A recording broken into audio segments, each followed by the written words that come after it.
परमेश्वर का धन्यवाद हो कि एक बार फिर हम परमेश्वर के वचन सुनने के लिए तैयार हैं। आए तो सब झुकाएं और हम प्रार्थना करें और प्रार्थना से अपने सभा को शुरू करें। पवित्र, महान, जीवित, सामर्थी, सर्वशक्तिमान परमेश्वर, धन्यवाद, स्तुति, गौरव, महिमा और प्रशंसा करते हुए तेरे चरणों के पास आते हैं। तेरा धन्यवाद करते हैं आज के इस दिन के लिए प्रभु, जो तूने हमें दिया है कि एक बार फिर तेरे चरणों पर इकट्ठे होकर तेरे नाम की महिमा, प्रशंसा, स्तुति और जय जयकार कर सकते हैं। प्रभु, आज के वचन में तू हमारे साथ हो, स्वर्गीय ज्ञान बुद्धि से परिपूर्ण कर कि तेरे वचन को समझने पाए और हमारे जीवन के द्वारा तेरी महिमा और प्रशंसा।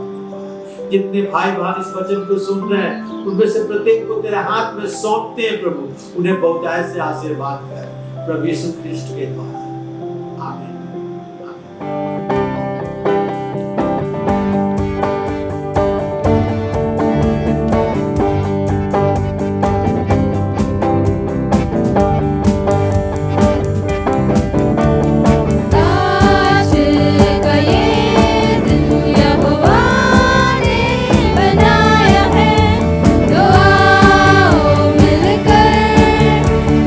खुशियाँ मनाए आओ।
रब की होवे सलाह हमेशा, रब की होवे सलाह, रब की होवे मदद सराई, होवे मदद सराई, उसके नाम की सना, उसके नाम की सना हमेशा, रब की होवे सना,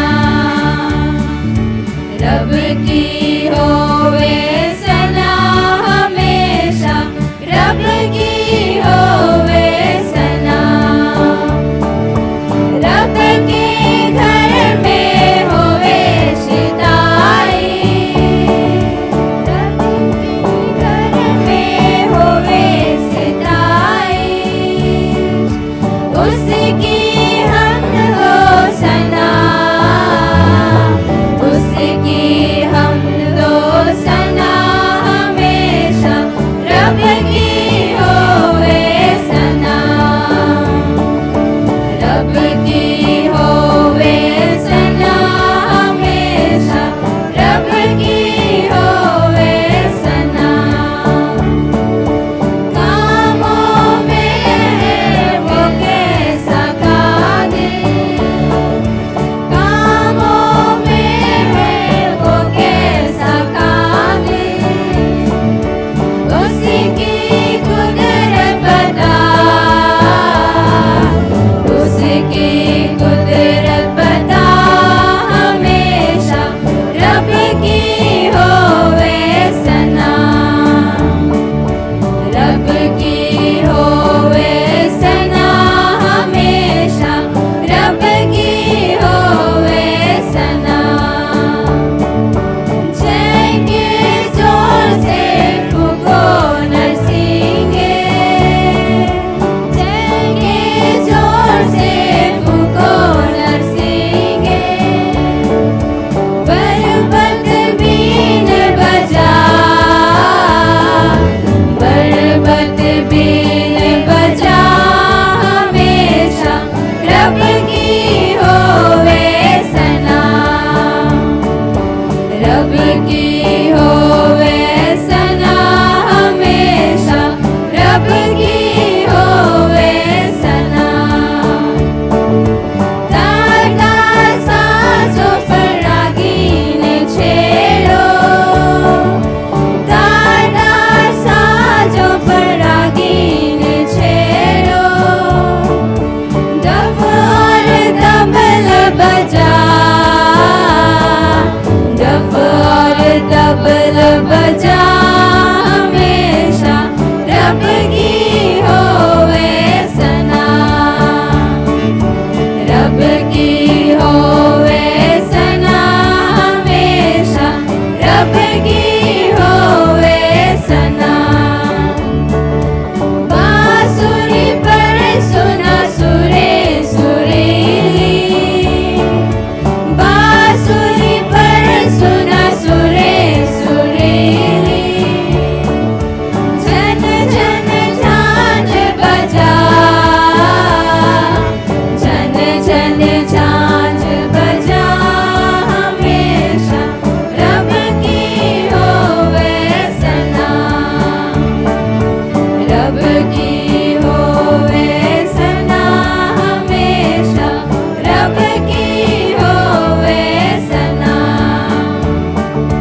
सारे मिलकर ताली बजाओ, सारे मिलकर ताली बजाओ, गाओ रब की सना, गाओ रब की सना हमेशा, रब की होवे सना, रब की होवे सना हमेशा, रब की होवे सना। आज मैं आपको बताने जा रहा हूं मसीह का अधिकार। प्रभु यीशु मसीह का अधिकार, the authority of Jesus Christ, the authority of Jesus Christ.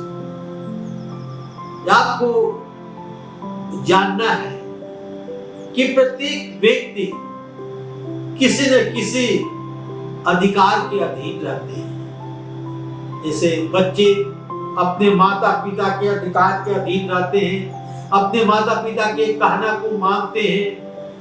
विद्यार्थी जब स्कूल में रहते हैं तो अपने शिक्षक और प्रिंसिपल के अधिकार के अधीन रहते हैं और उनकी बात मानना पड़ता है। हमें याद करना है कि मत्ती रचित सुसमाचार उसके 28 अध्याय के 18 पद में लिखा है, मैथ्यू चैप्टर 28 वर्स 18। यहाँ इस प्रकार लिखा है, यीशु ने उनके पास आकर कहा कि स्वर्ग और पृथ्वी का सारा अधिकार मुझे दिया गया है। यीशु ने उनके पास आकर कहा कि स्वर्ग और पृथ्वी का सारा अधिकार मुझे दिया गया है। उस समय की बात है जबकि प्रभु यीशु मसीह को क्रूस पर चढ़ाया गया था, कब्र में डाला गया था और तीसरे दिन प्रभु यीशु मसीह जी उठे। और जब चेले उनसे मिलते हैं तो प्रभु यीशु मसीह कहते हैं कि स्वर्ग और पृथ्वी का सारा अधिकार मुझे दिया गया है। हम सब एक दूसरे के अधिकार के अधीन रहते हैं। उसी प्रकार हमारे और आपके ऊपर स्वर्ग और पृथ्वी का अधिकार प्रभु यीशु मसीह को दिया गया है। जब हम अधिकार में रहते हैं तो हमारे ऊपर कुछ नियम शर्त लागू होता है और कभी कभी हम और आप उसे पसंद नहीं करते और दुख महसूस करते हैं और अपने तरीके से चलना चाहते हैं, जो कि गलत है। और इस प्रकार जब हम अपने तरीके से चलना शुरू करते हैं तो हम गलत काम करते हैं, पाप की ओर अग्रसित हो जाते हैं और पाप में पड़ जाते हैं। हमारे सामने कई समस्याएं आ जाती है, पर एक ही समय हम सभी समस्याओं का समाधान नहीं कर सकते। प्रभु यीशु मसीह ने कहा कि पृथ्वी और स्वर्ग पर मुझे अधिकार दिया गया है, सारा अधिकार मुझे दिया गया है। यदि हम मसीह यीशु के अधीन हैं, उसकी आज्ञाओं को मानते हैं, तो हमारा जीवन सफल होता है। हम अपने माता पिता के अधीन रहते हैं, अपने गुरुजनों के अधीन रहते हैं, अपने ऊपर जो हमारे काम करते हैं उनके अधीन रहते हैं। सच्चा अधिकार प्रभु यीशु मसीह के पास है। और आज इसी वचन पर आधारित आज का संदेश है। सारा अधिकार प्रभु यीशु मसीह के पास है। हमें प्रभु यीशु मसीह के विषय में समझना है कि प्रभु यीशु मसीह कौन है, क्यों उसका सारा अधिकार दिया गया है। और आज का मेरा पहला पॉइंट है, मसीह परमेश्वर है। Christ is God. मसीह परमेश्वर है, क्राइस्ट इज गॉड। और जब यूहन्ना के सुसमाचार उसके 10 अध्याय के 36 से 38 पर, जॉन चैप्टर 10 वर्स 36 to 38 हम यहाँ पढ़ेंगे और देखेंगे कि प्रभु यीशु मसीह ने क्या कहा। तो जिसे पिता ने पवित्र ठहरा कर जगत में भेजा है, तुम मुझसे कहते हो कि तू निंदा करता है, इसलिए कि मैंने कहा कि मैं परमेश्वर का पुत्र हूं। यदि मैं अपने पिता के कामों को नहीं करता और मेरी प्रतीति नहीं करो, परंतु यदि मैं करता हूं तो चाहे मेरी प्रतीति न भी करो, परंतु उन कामों की प्रतीति करो, ताकि तुम जानो और समझो कि पिता मुझ में है और मैं पिता में। बहुत सारे यहूदी लोग प्रभु यीशु मसीह की निंदा करते थे और जिसे परमेश्वर ने भेजा है प्रभु यीशु मसीह कहते हैं, और इसलिए निंदा करते थे कि प्रभु यीशु मसीह ने अपने आप को परमेश्वर का पुत्र ठहराया, अपने आप को परमेश्वर का पुत्र बताया। और प्रभु यीशु मसीह कहते हैं कि मैं अपने पिता का काम यदि नहीं करता तो मेरी प्रतीति न करो। और प्रभु यीशु मसीह सदा अपने पिता के काम किए और कहा कि यदि तुम प्रतीति नहीं करते हो तो उन कामों को तो प्रतीति करो जो मैं तुझसे सामने करता हूं। और प्रभु यीशु मसीह काम क्या थे? कोढ़ियों को शुद्ध करना, अंधों को आंख देना, लंगड़ों को चलने की शक्ति देना, दुष्ट आत्माओं को निकालना। ये अद्भुत काम प्रभु यीशु मसीह के द्वारा हुआ करते थे। कहते हैं इस कामों के द्वारा तो प्रतीति करो कि परमेश्वर ने मुझे भेजा है। मत्ती सुसमाचार उसके 28 अध्याय के 8 पद में प्रभु यीशु मसीह ने कहा, स्वर्ग और पृथ्वी का सारा अधिकार मुझे दिया गया है। हाँ, प्रभु यीशु मसीह सारी चीजों पर अधिकार रखते हैं। क्या आप विश्वास करते हैं कि आप किसी के अधीन हैं? आपके ऊपर किसी का अधिकार है? बच्चों पर उनके माता पिता का अधिकार है। स्कूल में विद्यार्थियों पर उनके टीचर का अधिकार है। यदि कोई व्यक्ति अपने अधिकारी के अधीन नहीं रहता तो विद्रोह करता है और उसे आशीर्वाद नहीं मिलता। प्रत्येक खेल में, स्पोर्ट्स में नियम रहता है और लोग उस नियम के अधीन चलते हैं और खिलाड़ियों को उस नियम का पालन करना पड़ता है। यदि नियम ना हो तो दुर्व्यवस्था होगी। यदि नियम ना हो तो दुर्व्यवस्था होगी। और प्रभु यीशु मसीह इस संसार में सारे अधिकार को लेकर आए। वो अधिकार लेकर आया गलत काम बागे आदम में हुआ उसे सुधार सके। प्रभु यीशु मसीह को अधिकार इसलिए मिला पाया कि वे जो बागे आदम में पाप हुआ आदम हवा के द्वारा, परमेश्वर से सहभागिता छूट गई थी, परमेश्वर उसे ठीक करने पाए। मरकुस रचित सुसमाचार gospel according to Saint Mark chapter 11 verse 27 and 28। मरकुस उसके 11 अध्याय के 27 और 28 पद में लिखा हुआ है। फिर यरूशलेम में आए और जो मंदिर में टहल रहा था तो महायाजक और शास्त्री और पुरनिये उसके पास आकर पूछने लगे कि तू ये काम किस अधिकार से करता है और ये अधिकार तूने किसे दिया है और ये काम तू करे। हम देखते हैं यहाँ पर कि प्रभु यीशु मसीह जब मंदिर में थे, टहल रहे थे, तो याजक, महायाजक, शास्त्री, पुरानियों आए और प्रभु यीशु मसीह से प्रश्न पूछने लगे कि तू जो अद्भुत काम करता है ये किस अधिकार से करता है और किसने तुम्हें अधिकार दिया है। प्रभु यीशु मसीह यहाँ एक उत्तर देते हैं। इसके पहले कि मैं बतलाऊं, तुम बतलाओ कि यूहन्ना स्वर्ग से था या पृथ्वी से। वे आपस में विचार करने लगे। यदि हम कहें कि स्वर्ग से था तो ये कहेगा कि तूने उस पर विश्वास क्यों नहीं किया।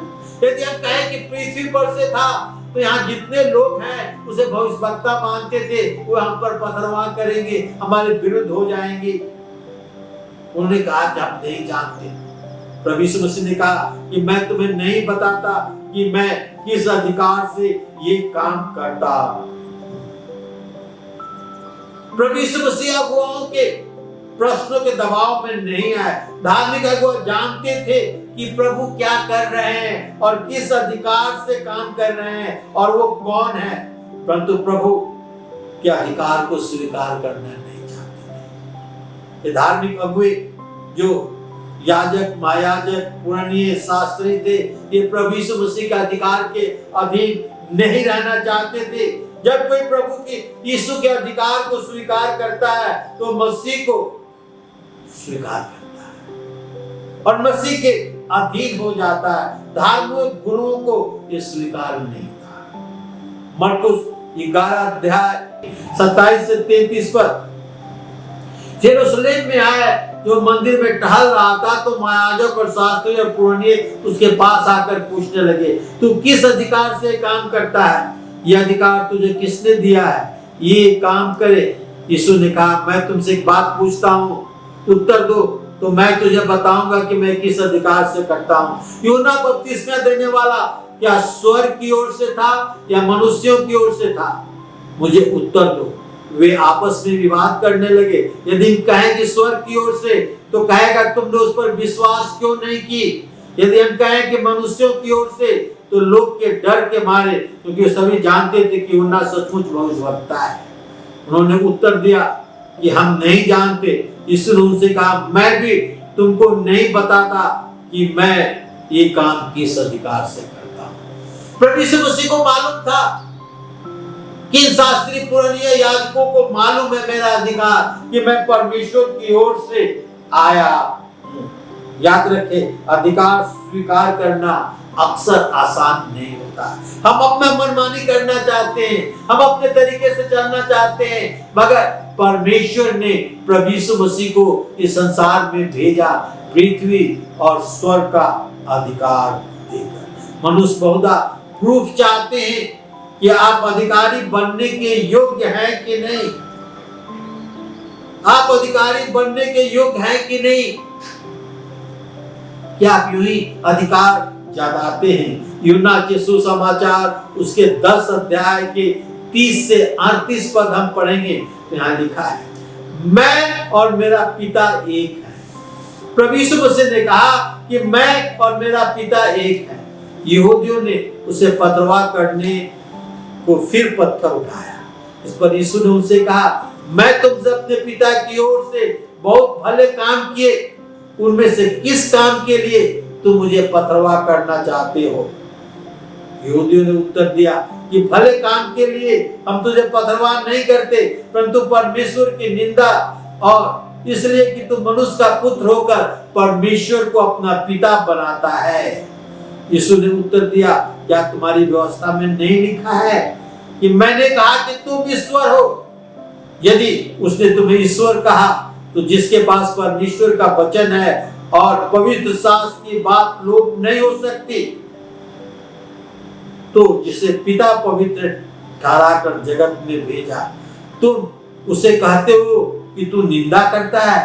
इसलिए मैंने कहा, मैं परमेश्वर का पुत्र हूं। यदि मैं अपने पिता के काम नहीं करता तो मेरी प्रतीति न करो, परंतु यदि मैं करता हूं तो चाहे प्रतीति न करो, परंतु उन कामों को तो प्रतीति करो, ताकि तुम जानो और समझो कि पिता मुझ में है और मैं पिता में। प्रभु यीशु मसीह अपना अधिकार बताना चाहते हैं। कहते हैं कि मैं और पिता एक है। मुझ में पिता है और मैं पिता में हूं। प्रभु यीशु मसीह अपना अधिकार यहाँ बताना चाहते हैं। पहले पॉइंट को हमने देखा, मसीह परमेश्वर है, परमेश्वर का अधिकार मसीह के पास है। दूसरा, क्राइस्ट जज, मसीह प्रभु जो है वो न्यायी है। मसीह प्रभु जो है वो न्यायी है, इज जज। पढ़ेंगे दूसरा कुरिन्थी उसके 5 अध्याय के 10 पद, 2 Corinthians chapter 5 verse 10, क्योंकि आवश्यक है कि हम सब का हाल मसीह के न्याय के आसन के समान खुल जाए, कि हर एक व्यक्ति अपने अपने भले बुरे कामों का बदला जो उसने देह के द्वारा किया हो पाए। यहाँ कुरिन्थियों के पत्र में कहा गया है कि एक दिन जब मसीह यीशु न्याय के आसन पर आएगा, तो उसके सामने हर एक व्यक्ति के भले और बुरे काम खुल जाएंगे, देख पाएंगे कि हमने क्या भला और क्या बुरा किया है। यदि आपके माता पिता आपसे कुछ करने को कहते हैं, यदि उनका अधिकार आपके ऊपर है, तो आप उसे करते हैं। यदि अपने माता पिता का अधिकार नहीं मानते तो आप उसे नहीं करते। आज्ञा न मानने के साथ उसका प्रतिफल होता है, कॉन्सिक्वेंस होता है। उसी प्रकार मनुष्य के साथ भी है। यदि हम परमेश्वर की आज्ञा न माने तो उसका दंड हमें मिलता है, प्रतिफल हमें मिलता है। आप जो फैसला लेते हैं उसकी जिम्मेवारी आपके ऊपर है, क्योंकि आप परमेश्वर के अधीन नहीं होकर फैसला लेते हैं। आप आज्ञा मानने या आज्ञा न मानने वालों में से अपने आप को चुनना है।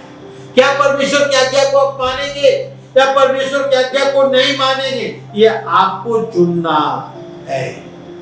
पहला कुरिन्थी और उसके 5 अध्याय के 10 पद में आपको पढ़ाया, क्योंकि अवश्य है हम सब का हाल मसीह के न्याय के आसन के सामने खुल जाए कि हर एक व्यक्ति अपने भले बुरे कामों का बदला जो इस देह के द्वारा किया है पाए।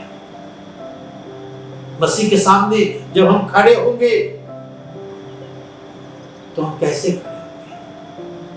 क्या हम मसीह के अधीन रहे हैं? क्या हम मसीह की आज्ञा को माने हैं? प्रभु यीशु संसार में मनुष्य बनकर हमारी सहायता करने के लिए आया, हमें समझने के लिए आया, हमें अनंत जीवन देने के लिए आया। वो इस संसार में इसलिए आया कि हमारे पापों को क्षमा करे। जो उस पर विश्वास करे उनके सारे पापों को क्षमा करे। वो इस संसार में इसलिए आया कि हमारे पापों को अपने ऊपर लिए हुए क्रूस पर चढ़ जाए। प्रकाशित वाक्य उसके 19 अध्याय के 11 से 14 पद में लिखा है, रेवलेशन चैप्टर 19 11 to 14, यहाँ इस प्रकार लिखा है। यूहन्ना कहता है, फिर मैंने स्वर्ग को खुला हुआ देखा और देखता हूं कि श्वेत घोड़ा है और उस पर एक सवार है जो विश्वास योग्य और सत्य कहलाता है। वो धर्म के साथ न्याय और लड़ाई करता है। उसकी आंखें आग की ज्वाला है, उसके सिर पर बहुत से राज मुकुट और उसका एक नाम लिखा है जिस उसको छोड़कर कोई नहीं पढ़ सकता। और वो लहू से छिड़का हुआ वस्त्र पहने है और उसका नाम परमेश्वर का वचन है।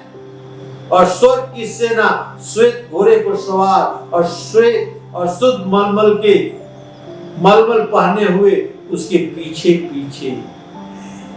हम देखते हैं यहाँ पर प्रभु यीशु मसीह के विषय में बतलाता है कि एक श्वेत घोड़ा पर है, वो विश्वास योग्य है, वो धर्मी है, वो सत्य है और न्याय और धर्म के साथ न्याय करेगा। हमारा प्रभु यीशु मसीह सत्य और न्याय के साथ काम करेगा। इसका अर्थ क्या है? मैं एक छोटा सा उदाहरण देकर आपको बताना चाहता हूं। एक जज अपने कार से जा रहा था और रास्ते में देखा कि एक व्यक्ति घायल पड़ा हुआ है दुर्घटना से। उसे अपने कार में बैठाया, हॉस्पिटल में ले गया, भर्ती कराया, उसके देख रेख की, उसके सारे पेमेंट किया और वो व्यक्ति ठीक हो गया, चला गया। बहुत साल गुजर गए। बहुत साल गुजरने के बाद ये जज अपने कुर्सी पर बैठे हुए जजमेंट के लिए सुनवाई कर रहा था। वहां एक व्यक्ति लाया गया जो खून के अपराध में पकड़ा गया था और ये अपराधी देखा कि ये तो वही जज है जो हमारी सहायता किया था, मदद किया था, हमें मरने से बचाया था। जब फैसला की घड़ी आई तो जज ने उसे मौत की सजा दी और ये व्यक्ति जो चिल्ला उठा कि उस दिन तू मुझे बचाया था और मृत्यु से आज मुझे तू मौत की सजा दे रहा है, ऐसा क्यों? उसने कहा, उस दिन मैं तुम्हारा छुड़ाने वाला था, उद्धार करता था, बचाने वाला था और आज मैं जज हूं, आज मैं न्याय हूं और मैं न्याय कर रहा हूं। उसी प्रकार अभी जो अनुग्रह का दिन है, प्रभु यीशु मसीह जो है हमारा परमेश्वर है, वो हमें बचाना चाहता है। मगर लिखा है प्रकाशित वाक्य में कि वो न्याय के रूप में एक श्वेत घोड़े पर आएगा और धर्म और सच्चाई के साथ न्याय करेगा। उस दिन यदि हम उसके सामने गिल्टी पाए गए तो हमारा न्याय करके नरक में भेज देगा। लेकिन उसके साथ उसके आज्ञाओं को हम मानते हैं तो हमें स्वर्ग में भेजेगा। यही है प्रभु यीशु मसीह की एक उद्धारकर्ता के रूप में और एक न्यायी के रूप में अंतर। आइए हम प्रभु यीशु मसीह के अधीन रहे, क्योंकि प्रभु यीशु मसीह ने कहा स्वर्ग और पृथ्वी का सारा अधिकार मुझे दिया गया है। हम प्रभु यीशु मसीह के अधीन रहे। तीसरा और आखिरी, क्राइस्ट इज आवर हेल्प। मसीह यीशु हमारा सहायक है। मत्ती सच्चे सुसमाचार उसके 11 अध्याय के 23 और 24 पर यहां इस प्रकार लिखा है, मैं तुमसे सच कहता हूं कि जो कोई इस पहाड़ से कहे कि उखड़ जा और समुद्र में जा पर, तो अपने मन में संदेह ना करे, वरना प्रतीति करे कि जो कहता है वो हो जाएगा, उसके लिए वही होगा। इसलिए मैं तुमसे कहता हूं, जो कुछ तुम प्रार्थना करके मांगो तो प्रतीति करो और तुम्हें मिल जाएगा और तुम्हारे लिए हो जाएगा। प्रभु यीशु मसीह हमारा सहायक है।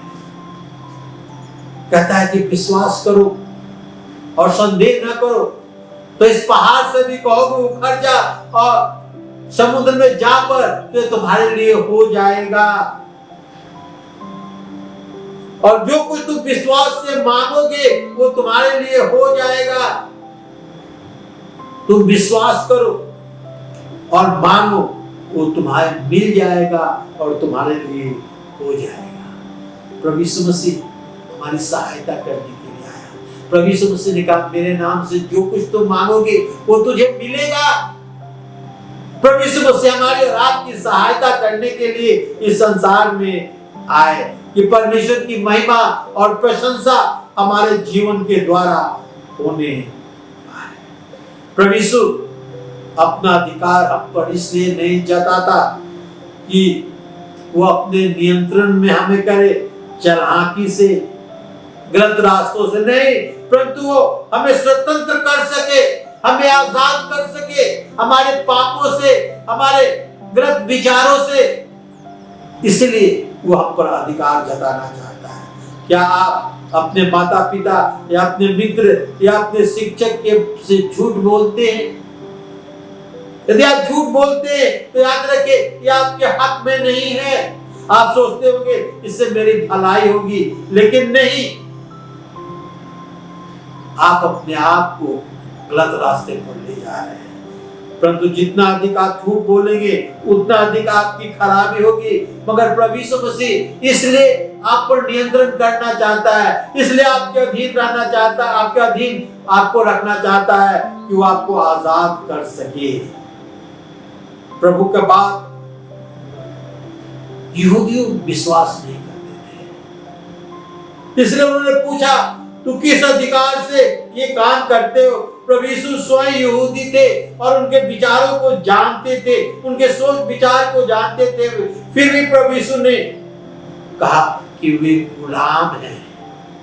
इस पर यहूदियों को अच्छा नहीं लगा। कहते हम तो इब्राहिम के वंश के हैं, हम कभी किसी का गुलाम नहीं हुए। प्रभु यीशु गुलामी और स्वतंत्रता का अंतर बताना चाहते थे। वो इब्राहिम पर विश्वास करके पुराने दिनों को याद करते थे, मगर प्रभु यीशु मसीह वर्तमान या भविष्य के विषय में उनसे बात करते हैं। वर्तमान में उनका जीवन सही करके और भविष्य में उन्हें परमेश्वर से संबंध स्थापित करने के लिए कहते हैं। उनसे पाप से बचाकर उन सहायता करने की प्रार्थना के द्वारा वो परिपक्व हो जाएं, मैच्योर हो जाएं। वो चाहता था कि हम प्रार्थना करें और उस पर विश्वास करें। प्रभु यीशु मसीह तो यही चाहता था कि हम प्रभु यीशु मसीह पर प्रार्थना करें, विश्वास करें। उन्हें परिपक्व बनाना चाहता था कि परमेश्वर के राज का सुसमाचार दूसरों को बताए और अंत में हमेशा हमेशा के लिए स्वर्ग में रहें। कभी कभी क्रिश्चियन जो मसीही लोग हैं प्रभु यीशु मसीह की बातों को टुकड़ों में थोड़ा थोड़ा मानते हैं, पूरा नहीं मानते। वे जानते हैं कि प्रभु यीशु मसीह उनकी सहायता करेगा, वो वे भी जानते हैं कि वो परमेश्वर है, कोई भी जानते हैं कि वो परमेश्वर का पुत्र है, कोई भी जानते हैं कि प्रभु यीशु मसीह उनका न्याय करेगा। परंतु ये सब बातें इकट्ठा करके वे नहीं मानते और उन पर नहीं चलते। प्रभु यीशु का अधिकार के अधीन होने के सब बातें हमें समझना है, तभी पूरी रीति से हम मसीह के अधीन में हो सकेंगे। और प्रभु यीशु परमेश्वर का पुत्र है, पूरे अधिकार के साथ इस संसार में आया और कहा पृथ्वी और स्वर्ग का सारा अधिकार मुझे दिया गया है। वो न्यायी है, उसके सामने एक दिन हमें और आपको खड़ा होना पड़ेगा। उसका अधिकार हमारे जीवन पर कभी समाप्त नहीं होगा। यदि हम उस पर विश्वास करते हैं, उस पर चलते हैं, तो भविष्य में भी, स्वर्ग में भी उसका अधिकार हमारे ऊपर रहेगा कि हमेशा हमेशा के लिए वो हमें स्वर्ग में रखने पाया है। प्रभु यीशु मसीह ने कहा तुम्हारा मन व्याकुल न हो, मेरे पिता के घर में बहुत से रहने का स्थान है। हाँ, वो स्वर्ग में हमारे और आपके लिए जगह तैयार करने गया है। प्रभु अपने अधिकार के द्वारा आपके जीवन को उत्तम बनाना चाहता है। वो आपका परमेश्वर होना चाहता है और आपका प्रेम करने वाला न्यायी बनना चाहता है कि हमें परमेश्वर के पास हमेशा हमेशा के लिए ले जाए, हमें स्वर्ग ले जाए कि हम उसकी महिमा, प्रशंसा और स्तुति और जय जयकार करने पाए। प्रभु यीशु मसीह न्यायी है, प्रभु यीशु मसीह के अधिकार के अधीन हम हैं और वो सब शक्तिमान परमेश्वर है, उसके लिए कोई काम नहीं। आइए अपने आप को प्रभु यीशु मसीह के अधिकारों के अधीन समर्पित कर दें और हमारा जीवन बदल जाएगा और हमेशा हमेशा के लिए हम प्रभु यीशु मसीह के साथ स्वर्ग में रहेंगे। आप सब झुकाएं और हम प्रार्थना करें। पवित्र महान जीवित सामर्थ्य प्रभु, बड़े नम्रता और दीनता के साथ तेरे चरणों के पास आते हैं, तेरा धन्यवाद करते हैं प्रभु तमाम तेरे आशीर्वादों के लिए जो तूने हमें दिया है प्रभु जी। और सारी गौरव, महिमा, प्रशंसा हम तुझे देते हैं। जितने भाई बहन इस वचन को सुने प्रभु, उन्हें आशीर्वाद कर, उन्हें अपने मजबूत पंखों के नीचे रख प्रभु, कि तेरे नाम की महिमा, प्रशंसा, स्तुति और जय जयकार हो। धन्यवाद करते हैं प्रभु इस सुंदर समय के लिए। प्रत्येक को आशीर्वाद कर कि हम तेरे अधीन रहें और हमेशा हमेशा के लिए स्वर्ग के भाग में रहें, प्रभु यीशु ख्रिस्ट के द्वारा। आमीन आमीन।